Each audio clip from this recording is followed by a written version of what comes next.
Ladies and gentlemen, and welcome back to my reading journey. Hope we're all doing absolutely fantastic. And today we're going to continue with Seneca's letters from the Stoic, and it's going to be the letter 40 on the proper style for a philosopher's discourse. So let's get started. I thank you for writing to me so often, for you are revealing your real self to me in the only way you can. I never receive a letter from you without being in your company forthwith. If the pictures of our absent friends are pleasing to us, though they are only refresh the memory and lighten our longing by a solace that is unreal and unsubstantial, how much more pleasant is a letter which brings us real traces, real evidences of an absent friend. For that which is sweetest when we meet face to face is afforded by the impress of a friend's hand upon his letter. Recognition. You write me that you heard a lecture by the philosopher Seneca when he landed at your present place of residence.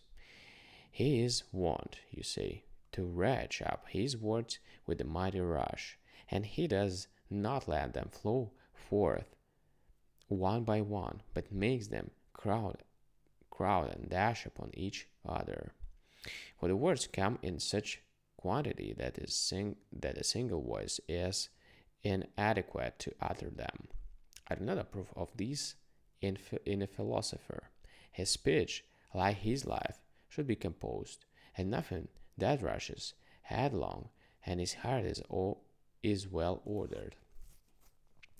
That is why in Homer, the rapid style, which sweeps down without a break like a snow squall, is assigned to the younger speaker. From the old man, eloquence flows gently, sweeter than honey. Therefore, mark my words, that forceful manner of speech, rapid and copious, is more studied to a mountebank than to a man who is discussing and teaching an important and serious subject. But I object just as strongly that he should drip out his words as that he should go at top speed. He should neither keep an ear on the strange nor defend it. For that poverty-stricken and thin-spurned style also makes the audience less attentive because they are wary of its stammering slowness. Nevertheless, the word which has been long awaited sinks in more easily than the word which fleets past us on the wing. Finally, people speak of handing down precepts of their pupils, but one is not handing down that which eludes the grasp. Besides, speech that deals with the truth should be unadorned and plain. The popular style has nothing to do with the truth. Its aim is to impress the common herd, to ravish heedless ears by its speech. It does not offer itself for discussion, but snatches itself away from discussion. But how can that speech govern others which cannot itself be governed? May I not also remark that all speech which is employed for the purpose of healing our minds ought to sink into us? Remedies do not avail unless they remain in the system. Besides, this sort of speech contains a great deal of sheer emptiness. It has more sound than power. My terrors should be quieted, my irritations soothed, my illusions shaken off, my indulgences checked, my greed rebuked. And which of these cures can be brought about in a hurry? What physician can heal his patient on a flying visit? May I add such a jargon of, confused and ill-chosen words cannot afford pleasure either? No, but just as you're well satisfied in the majority of cases to have seen though through tricks which you did not think could possibly be done, so in the case of these word gymnasts, to have heard them once is amplified sufficient. For what can a man desire to learn or to imitate in them? What is he to think of their souls when their speech is sent into the change in utter disorder and cannot be kept in hand? Just as when you run downhill, you cannot stop at the point where you had decided to stop, but your steps are carried along by the momentum of your body and are borne beyond the place where you wish to halt. So this speed of speech has no control over itself, nor is it similarly for philosophy, since philosophy should carefully place her words, not fleeing them out, and should proceed step by step. What then, you say, should not philosophy sometimes take a loftier tone? Of course she should, but dignity of character should be preserved, and this is stripped away by such violent and excessive force. Let philosophy possesses great forces, but kept well under control. Let her stream flow unceasingly, but never become a torrent.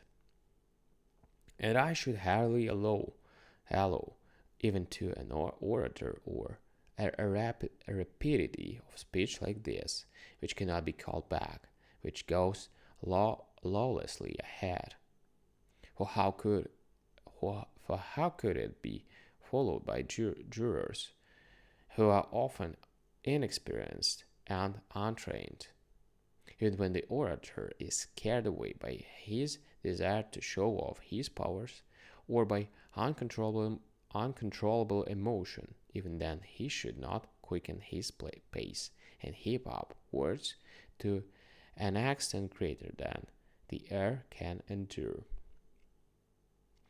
You will be acting rightly, therefore, if you do not regard those men who seek how much they may say rather than how they shall say it, and if for yourself you choose, provided a choice must be made to speak as Publius Vinicius the Stammerer does.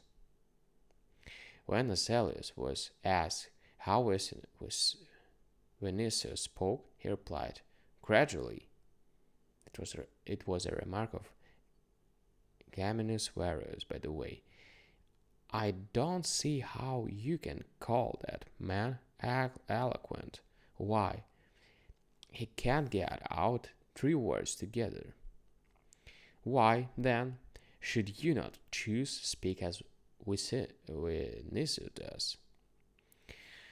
Though, of course, some wag may cross your path, like the person who said, when Vinicius was dragging out his words one by one, as if he were dictating not speaking. Say, haven't you anything to say? And yet, that were the better choice, for the rapidity of Quinius Haterius, the most famous orator of his age, is, in my opinion, to be avoided by a man of sense. Haterius never hesitated, never paused. He made only one start and only one stop. However, I suppose that certain styles of speech are more or less suitable to nations also. In a Greek, you can put up with the unrestrained style. But we Romans, even when writing, have become accustomed to separate our words, and compatriot, our compatriot Cicero, with whom Roman orators sprang into prominence, was also a slow pacer. The Roman language is more inclined to take stock of itself, to wait, and to offer something worth waiting. Fabinius, a man noteworthy because of his life, his knowledge, and less important than either of these, his eloquence also, used to discuss a subject with dispatch rather than with haste. Hence, you might call it ease rather than speed. I approve this quality in the wise man, but I do not demand it. Only let his speech proceed unhampered, though I prefer that it should be deliberately uttered rather than spouted. However, I have this further reason for free frightening you away from the latter malady, namely, that you could only be successful at practicing this style by losing your sense of modesty. You would have to rub all shame from your countenance and refuse to hear yourself speak. For that heedless flow will carry with it many expressions which you would wish to criticize. And I repeat, you could not attain it at the same time preserve your sense of shame. Moreover, you would need to practice every day, and transfer your attention from subject matter to words. But words, even if they came to you readily and flowed without any exertion on your part, yet would have to be kept under control. For just as a less ostentatious gait becomes a philosopher, so does a restrained style of speech, far removed from boldness. Therefore, the ultimate kernel of my remarks is this: I bid you be slow of speech. Farewell. All right, guys. So, thank you for joining me today. See you tomorrow in the next letter. Bye.